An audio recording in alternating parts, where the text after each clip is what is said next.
very special guest who is one of my sheroes, and that is Dr. Helen Caldicott. How are you tonight, Helen? I'm very well, thank you, and it's morning for me in Australia.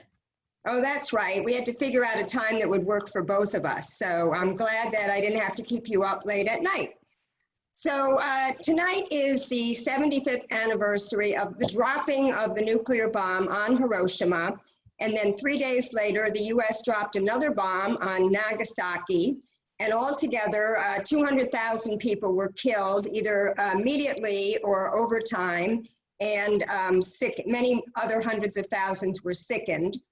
And it's 75 years later, and we don't really see a lot of commemoration about this. And as a matter of fact, as someone who cut my teeth as a young person and was very influenced by Dr. Caldicott in the late 70s fighting nuclear power, I don't really see very much of a movement against that. And that's one of the things that I'd like to talk to Dr. Caldicott about. But just for my opening question, well, first of all, let me read your bio. You are a physician, and you revived an organization called Physicians for Social Responsibility in the late 70s because you were so upset about nuclear proliferation. And we're going to talk about what activated you originally.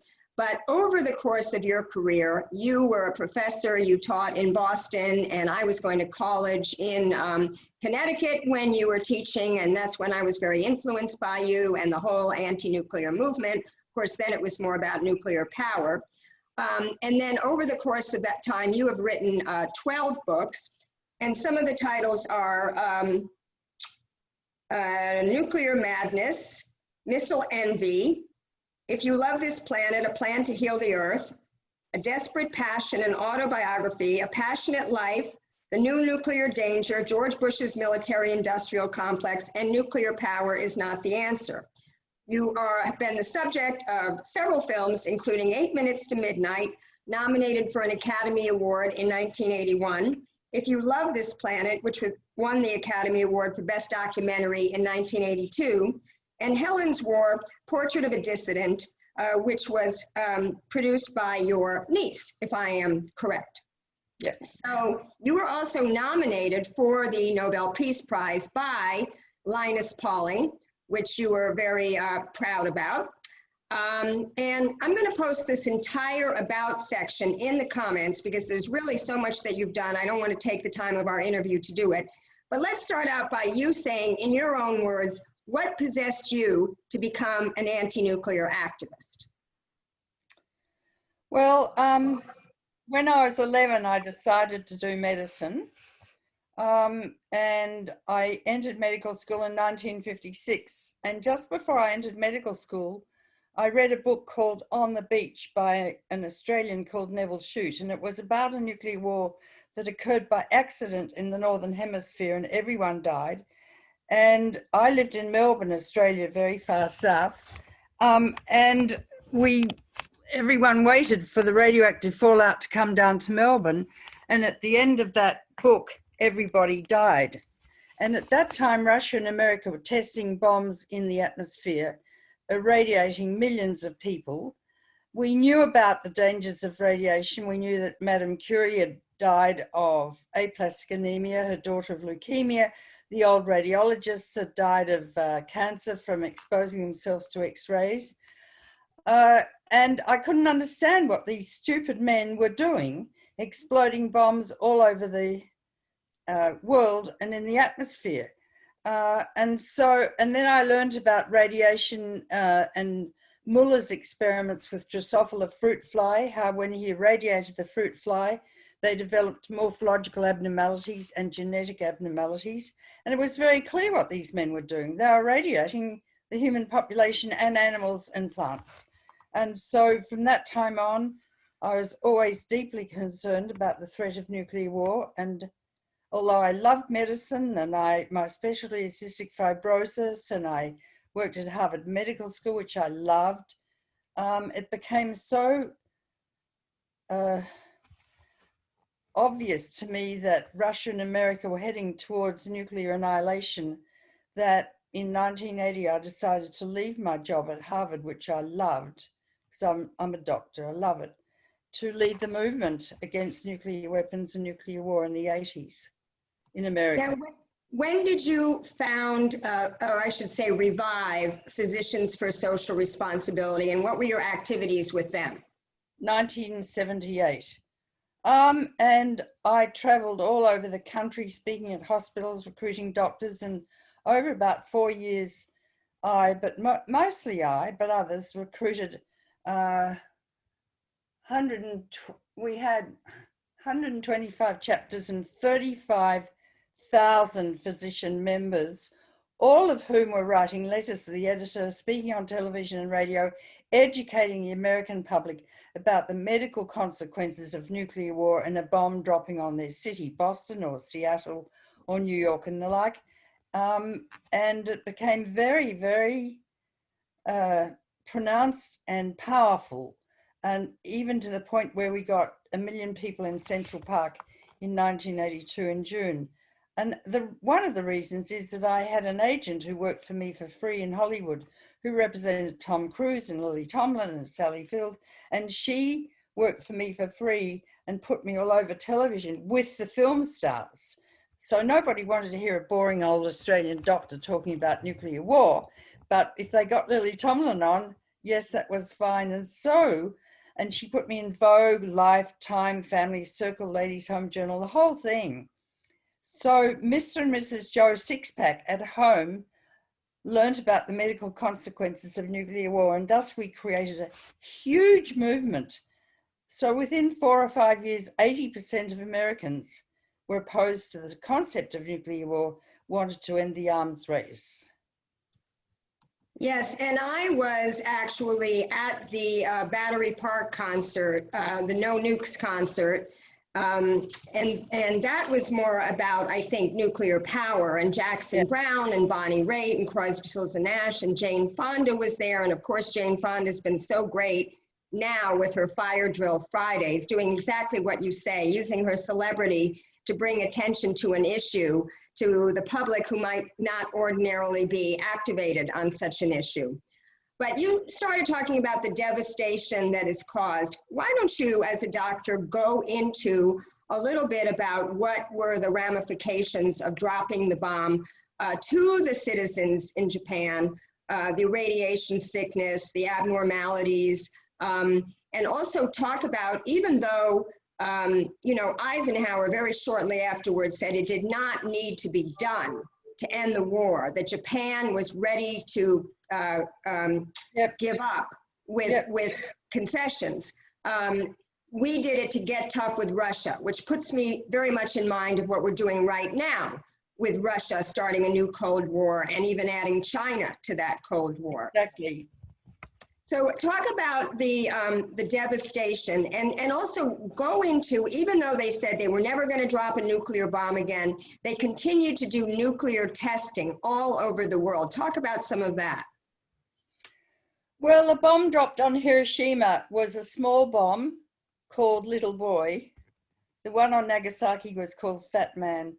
What happened was that thousands and thousands of people were actually vaporized, turned into gas. Men who were looking at up at the planes saw a parachute open, and there was a blinding flash and their eyeballs melted and ran down their cheeks. People were turned into little charcoalized lumps with their internal organs boiling away. A little boy was reaching up to catch a red dragonfly in his hand against the blue sky, and the flash left his shadow on the pavement, which is now in the Hiroshima Museum. The same happened in Nagasaki, and consequently, since then, hundreds of thousands of people have died of leukemia and cancer as a result of the radiation they received at that time. So it was an absolute war crime. And they had the Nuremberg trials about the Nazis, but they should have had the Nuremberg trials about America, vaporizing, and killing over 200,000 people. It was an act of hideous retribution, hideous. Now, I read that, the testing that we did on the Bikini Islands, and there was supposed to be some reparations paid to those people, and there was an agreement, and the United States actually since have not lived up to that and made those payments. What can you talk about the Bikini Islands, the Marshall Islands, soldiers who were present at the dropping of these bombs that were looking up at them? What happened to them? Well, the people of Bikini and the Marshall Islands, they were used as guinea pigs, really. And in fact, one military man referred to them as guinea pigs, yeah, and not quite human. And they received a huge dose of radiation, and their islands were ripped apart. And white ash fell down from the sky, and the children thought it was snow, and they played in it. Subsequently, women had very abnormal babies. They called them, what did they call them? Jelly babies. And the incidence of cancer and leukemia amongst that population is ongoing. America was going to pay reparations, but they really never have. And they were used by the doctors in the military to assess what radiation does to people. Now, that's another war crime. And that should go up before the International Court, not Court of Justice, but the ICC, International, I can't think. But you know what America's done, and then of course Russia blindly and stupidly copied and followed. And then of course we had France developing its own nuclear weapons, forced to front, which they tested near us in Australia. We got a lot of fallout. We had Britain, who developed nuclear weapons and tested them in Australia in the desert, killing our Aboriginal people and polluting terribly the whole area with plutonium. They've got their nuclear weapons instead of their empire, which they've lost. Then China's not got very many, 50 to about 200. India and Pakistan have bombs, and thus it goes. There are 9 countries with weapons now, but of the about 14,000 nuclear weapons in the world, Russia and America own 94% of them. And it's only Russia and America that can destroy life on Earth, and nuclear war would take about 1 hour to complete as the bombs pass mid-space between each country. And the real terrorists in the world are Russia and America. They are nuclear terrorists. Yeah. And it's time that,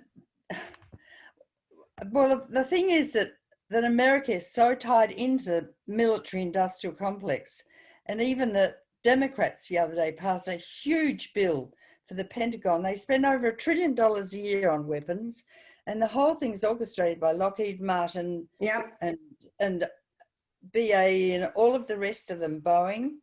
Yeah. And they have factories in every single congressional district. So when people try and, you know, cut off the money for weapons, everyone screams jobs. So yeah, it's absolutely obscene, absolutely obscene.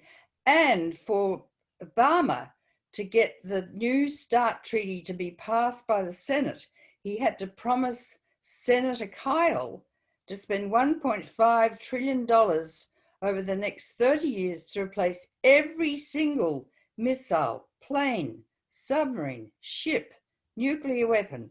It's unbelievable to a normal, sane person.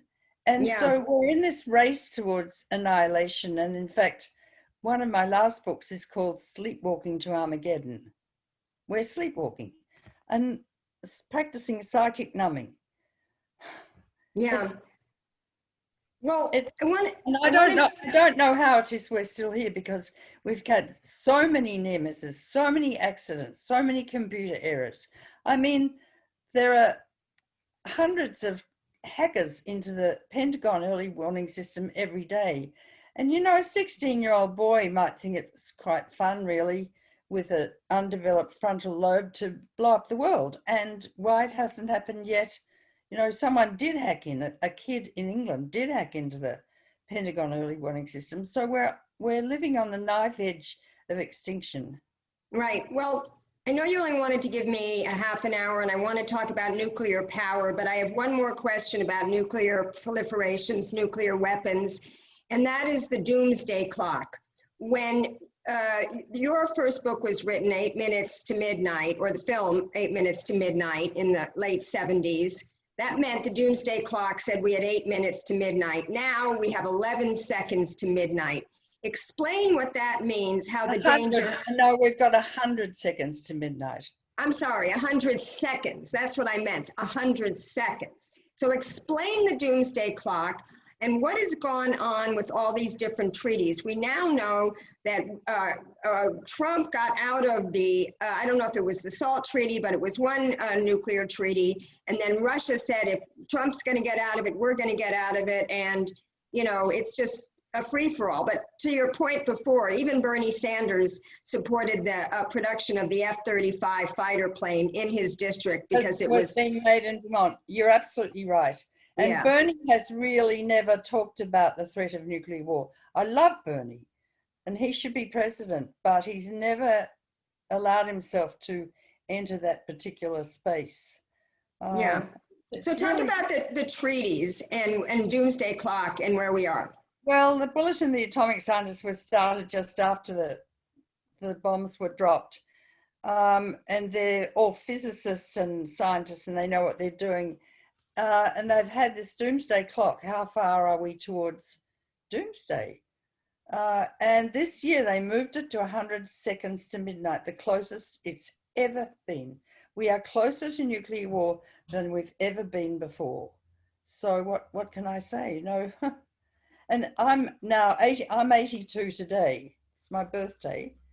Happy birthday! Born as I was between Hiroshima and Nagasaki Day, August the 7th. And I don't really know how we're still here. If I had the energy, I would come back and, you know, I used to go to 3 cities a day in America, speaking to hundreds of thousands of people. People would come in, even in blizzards, to hear me talk, and it was really very powerful.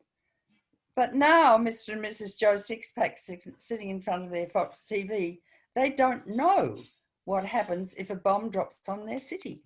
Yeah, yeah. There was a film made called The Day After. Right, I remember that. Yeah.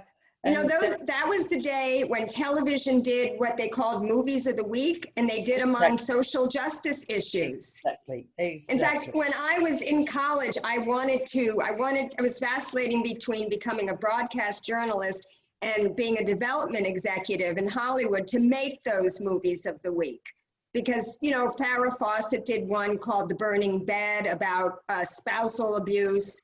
And it's just and that actually leads me into what I want to talk about nuclear power, because I think what got me into it was the China Syndrome, which was that movie with, you know, Jack Lemmon and Jane Fonda was in that, exactly. And I watched that. I was a senior in college, and then 3 Mile Island happened, and I went back, watched the movie again, took notes, and I wrote an article for the college newspaper called The China Syndrome, first the movie, now the mess.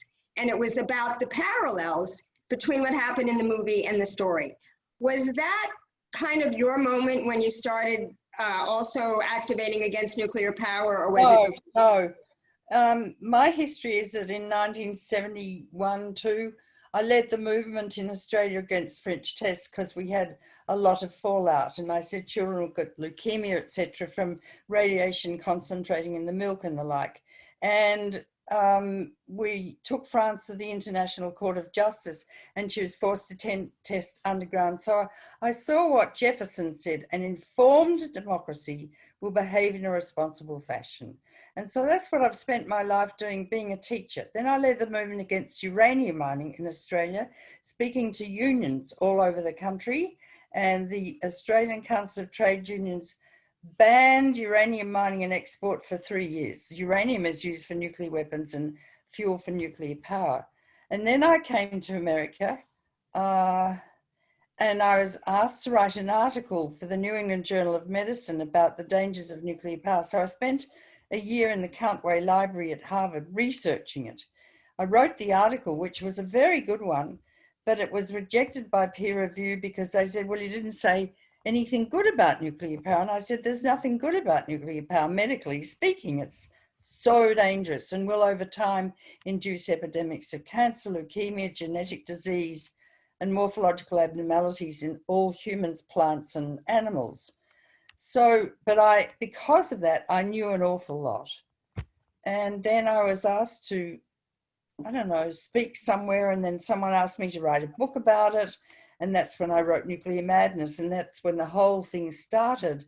And when 3 Mile Island happened, I was in Australia, but I came back shortly after and addressed a huge auditorium full of terrified people in Harrisburg.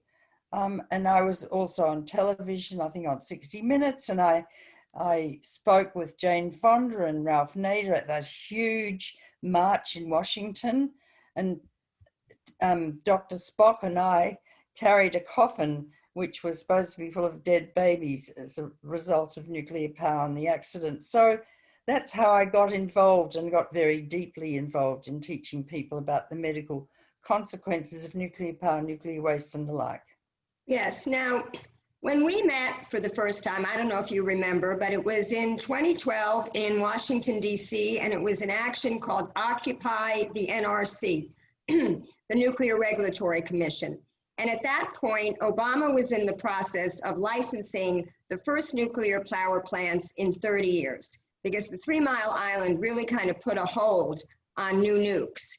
So there's a lot of nuclear power plants that continue to operate, of course, and we were very successful in California a few years ago in shutting down the San Onofre plant, and now we have the Diablo Canyon that's left to go. But we were at that NRC, and actually the chairman, his chairman, Greg Jarez, I think was his name. Jasko.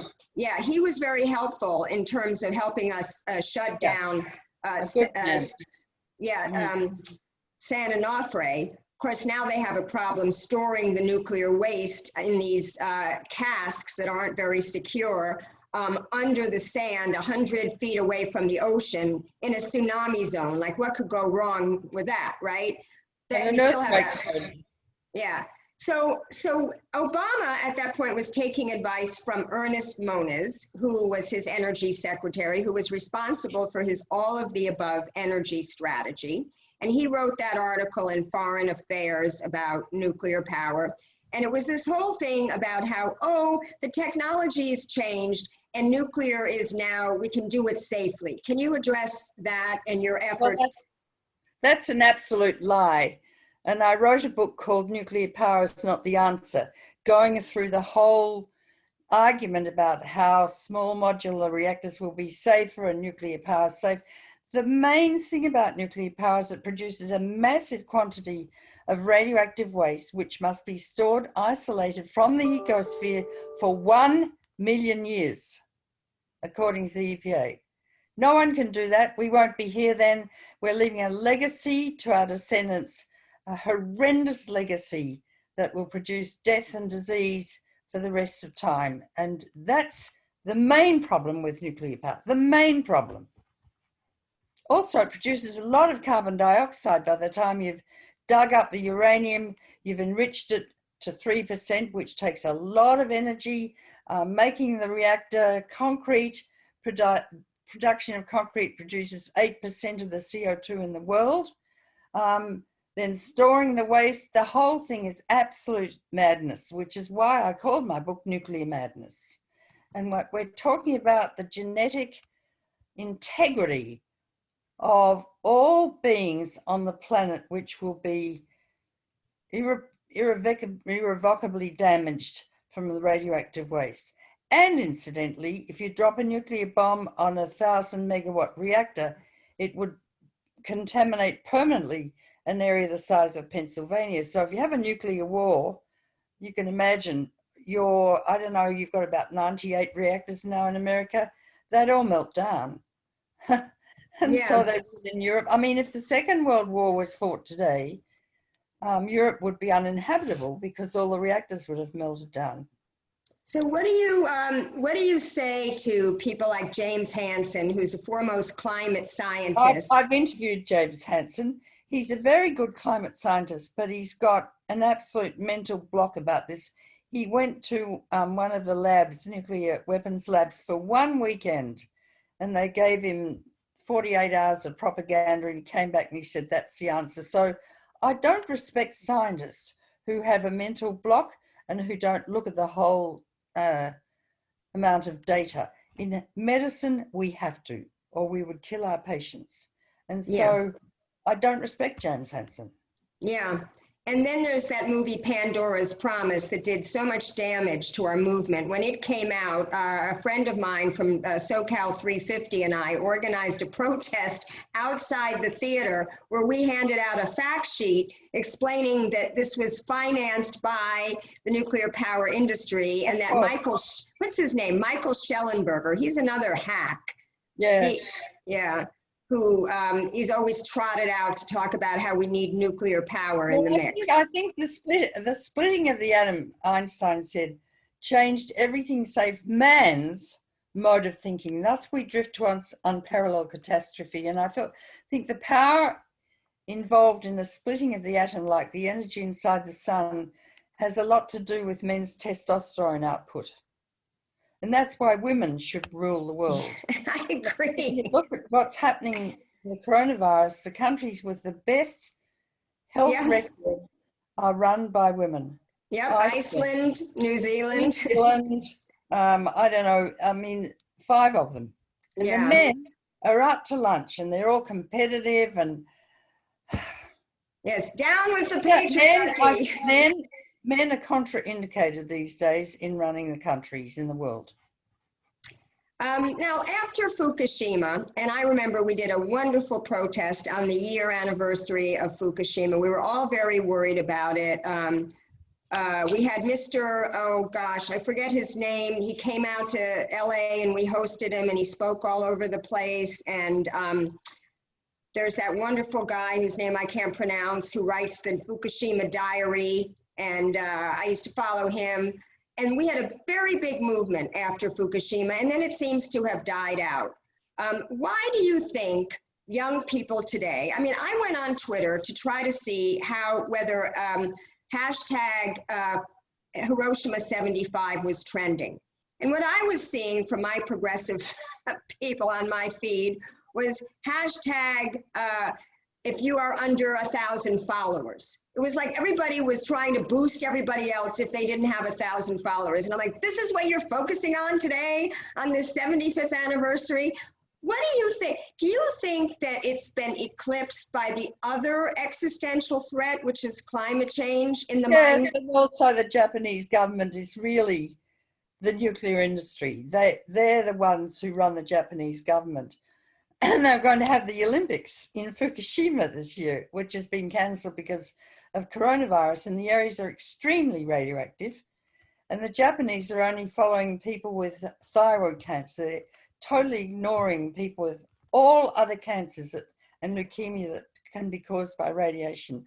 So there's a huge cover-up, and it's about money and it's power, political power. And I wouldn't trust the Japanese Abe Prime Minister as far as I could kick him. So, and they're all in league together. The nuclear industry in England wanted to cover up the accident at Fukushima, the same in America. Hillary Clinton said that, we won't test the food coming in from Fukushima. And it's partly ignorance because it's quite complex. The radiodynamics and biology of radiation is complex, and of all the isotopes, there are only 200 radioactive isotopes made in a reactor. Some last seconds, some last millions of years.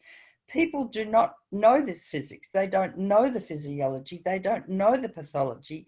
It's very complex. And unless there are people like me and my colleagues talking on television, teaching people about it, then they don't know.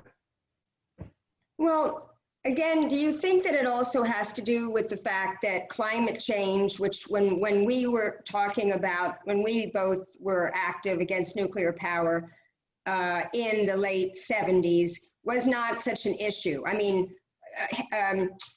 Bill McKibben, who I also had on my show, didn't write his book, The End of Nature, where he first brought it to the public's attention until 1989.